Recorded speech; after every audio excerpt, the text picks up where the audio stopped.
Hello friends, you are once again welcome on the online platform of Arun Dalal English Classes YouTube channel. And today we are going to shift on our next exercise, that is sixth exercise of previous year question papers, and our topic is sentence improvement or phrase replacement. So here our first sentence is on our screen and here we go with its first sentence. ध्यान देंगे please. पहला sentence, I wrote a novel for the last 2 years but it is not finished yet. अब एक चीज देखिए, अगर यहाँ पर रोट का प्रयोग हमें करना होता तो मैं ये लिखता I wrote a novel last year और यहाँ पे खत्म कर देता. जहाँ पर ऐसे लास्ट ईयर आदि आता है, यस्टरडे आ जाए, लॉन्ग बैक इन लाइफ आ जाए, वेरी अर्ली इन लाइफ आ जाए, हम सेकेंड फॉर्म अर्थात पास्ट इंडेफिनिट टेंस का प्रयोग करते हैं. पास्ट टेंस आ जाता, लेकिन उसने क्या लिखा है, फॉर द लास्ट 2 years. इसका मतलब है कि 2 साल पहले वो शुरू हुआ था और अभी भी वो कंटिन्यू है. इसका मतलब ये क्या बन जाएगा, परफेक्ट कॉन्टिन्यूअस टेंस बन जाएगा. अब क्या आ जाएगा आपका, रोट तो गलत हो गया हमारा, अब नो इम्प्रूवमेंट तो एलिमिनेट हो गया, आई के साथ ये रोट द ये भी गलत हो गया. दूसरी बात, आई एम राइटिंग का मतलब है कि मैं बोलने के समय पर लिख रहा हूं, यानी at the time of speaking only, तो ये भी गलत हो जाएगा. आपका क्या आ जाएगा बेटे, I have been writing a novel for the last 2 years but it is not finished yet. How much does it cost to travels from the airport to Noida. अब बेटे यहां पर देखेंगे आप, टू, जब कभी भी आपको टू नजर आता है तो उसके साथ आप किसका प्रयोग करते हैं, वर्ब की फर्स्ट फॉर्म लगाते हैं. तो यहाँ पर टू के साथ ट्रेवल्स तो आ नहीं सकता, इसका मतलब बात बिगड़ गई. इसका मतलब क्या हो गया, यहाँ पर नो इम्प्रूवमेंट तो हो नहीं सकता, एक एलिमिनेट हो गया. टू ट्रेवल हो सकता है, टू ट्रेवलिंग गलत हो जाएगा, टू ट्रेवल्ड ये बिल्कुल ही गलत हो जाएगा. हमारा क्या आ जाएगा, बी ऑप्शन. अगले की बात करते हैं बेटे, who is responsible for the disorderly state of this room. इस कमरे की जो ये डिसऑर्डरली स्टेट है, इसके लिए कौन रिस्पॉन्सिबल है. ये जो मिसमैनेजमेंट को दिखाता है, डिसऑर्डरली सिचुएशन को दिखाता है, इसके लिए आपके पास एक इडियम होता है, एट 6s and 7s, यानी अस्त व्यस्त होना. और इसका एंटोनिम क्या होता है, एट एप्पल पाई ऑर्डर, यानी पूरी तरह से सुव्यवस्थित होना. अब यहां पर आ जाएंगे, हु इज ये बिल्कुल ठीक है, रिस्पॉन्सिबल फॉर ये भी ठीक है. यहां पर रिस्पॉन्सिबल टू गलत हो गया, रिस्पॉन्सिबल ऑफ गलत हो गया, इन मेकिंग गलत हो गया. क्या आ जाएगा, नो सब्सटीट्यूशन रिक्वायर्ड. अगले पर चलते हैं, my niece pick me up from the station if she gets short leave from her office. अब एक चीज देखेंगे बेटे, माई नीस ये हमारा सिंगुलर सब्जेक्ट है, प्रेजेंट की बात करेंगे तो सिंगुलर वर्ब आएगा. पिक तो आ नहीं सकता, पिक्स होना चाहिए था. इसका मतलब नो सब्सटीट्यूशन तो एलिमिनेट हो गया. अच्छा, विल हैव आया तो यहाँ पिक्ड होना चाहिए था, यानी पास्ट पार्टिसिपल, ये भी गलत हो गया.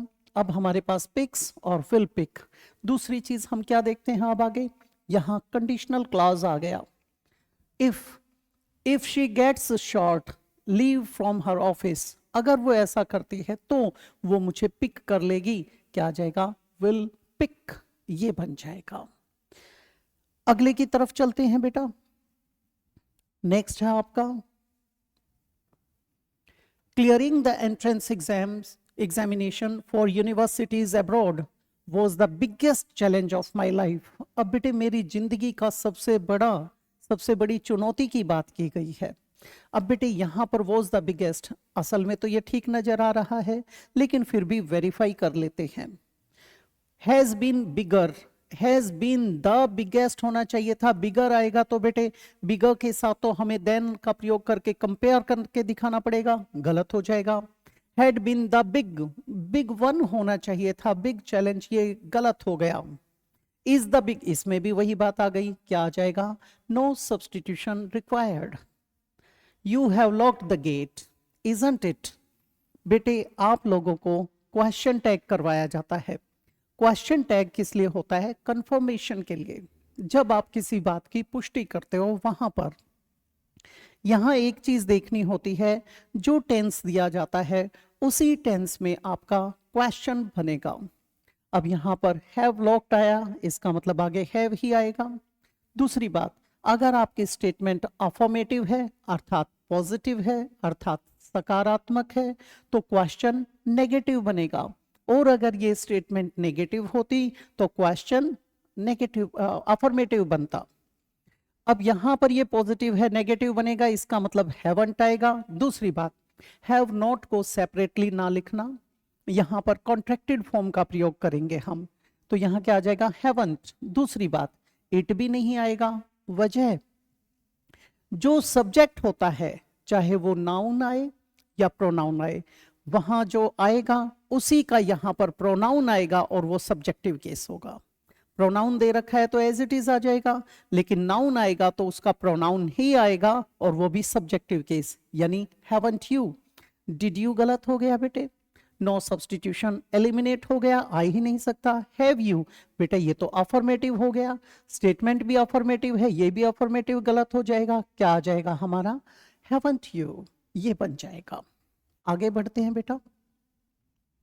आगे कहता है वो, it is the responsibility of all of us to invest time and effort in verifying information and not follow victim to fake news. इसे समझने की जरूरत है। It is the responsibility of all of us, हम सब की एक जिम्मेदारी बनती है, to invest time and effort, कि हम समय और प्रयास लगाएं, इन वेरीफाइंग इंफॉर्मेशन, इंफॉर्मेशन को सत्यापित करने में, एंड नॉट, नॉट के बाद यहां पर वर्ब की फर्स्ट फॉर्म आएगी, not follow victim. Follow victim तो गलत हो गया क्योंकि ये तो कोलोकेशन ही नहीं है, ठीक है, अर्थ का अनर्थ हो जाएगा। इसका मतलब फॉलो तो आ नहीं सकता कि हम उसका शिकार बने। किसका शिकार बने? फेक न्यूज का। अब बेटे नॉट फॉलोइंग गलत हो गया, फॉलो तो आ नहीं सकता, ये हो नहीं सकता। अब हमारे पास दो हैं, नोट के बाद फॉल्स नहीं आएगा, क्या आ जाएगा? Not fall victim to fake news. Rita has learned how to cook really well and she regularly watching YouTube videos. अब एक चीज देखेंगे, रीटा ने सीख लिया है, यानी वर्तमान में उसके साथ जुड़ा हुआ है वो। How to cook really well, यहां तक ठीक है। एज एक कंजंक्शन आ गया, शी हमारा सब्जेक्ट है, सिंगुलर सब्जेक्ट, इसका मतलब आगे सिंगुलर वर्ब आनी चाहिए क्योंकि प्रेजेंट में ही चाहिए। अब प्रेजेंट में सिंगुलर चाहिए तो विल वॉच, बेटे हो सकता है वॉच गलत हो गया क्योंकि वॉच तो हमारा प्लूरल वर्ब है, वॉचेज हो सकता है। लेकिन जैसे ही हमने देखा रेगुलरली जब आया तो इसका मतलब उसकी तो आदत है तो विल वॉच भी गलत हो गया, ठीक है। और वॉचिंग आ नहीं सकता अकेला क्योंकि इससे पहले इज एम आर आदि का प्रयोग होना चाहिए था, अगर सोचते तो ये भी कट गया। अब ये नो इंप्रूवमेंट एलिमिनेट हो गया, बिल्कुल साधारण क्या बन गया? Watches. Our debating team is superior to theirs. बेटे आपको कुछ लैटिन कंपैरेटिव्स करवाए गए थे, senior, junior, superior, inferior, prefer, prior आदि। ये प्रेफर तो एक वर्ब आ जाती है, इन सब के बाद टू का प्रयोग किया जाता है कंपैरिजन आदि को शो करने के लिए। दो चीजों में से जब हम उनका रिलेशन दिखाते हैं कि एक चीज पसंद है दूसरी नहीं है, वो चीज श्रेष्ठ है उस चीज से, वहां पर our debating team is superior to, इतना बिल्कुल ठीक है। अब कंपैरिजन किसका है? आवर डिबेटिंग टीम, इसका मतलब यहां पर होना चाहिए था दियर डिबेटिंग टीम, लेकिन अगर दियर डिबेटिंग टीम लिख देते वो तो रेपिटेशन हो जाता। अब इसका मतलब वहां पर उसका प्रोनाउन चाहिए, तो देयर लगाते तो पॉजेसिव एडजेक्टिव बनता। अब उसके को रिप्लेस करके क्या कर दिया? देयर्स, तो ये अपने आप में कंप्लीट है, तो इसके अंदर क्या आ जाएगा? No substitution required.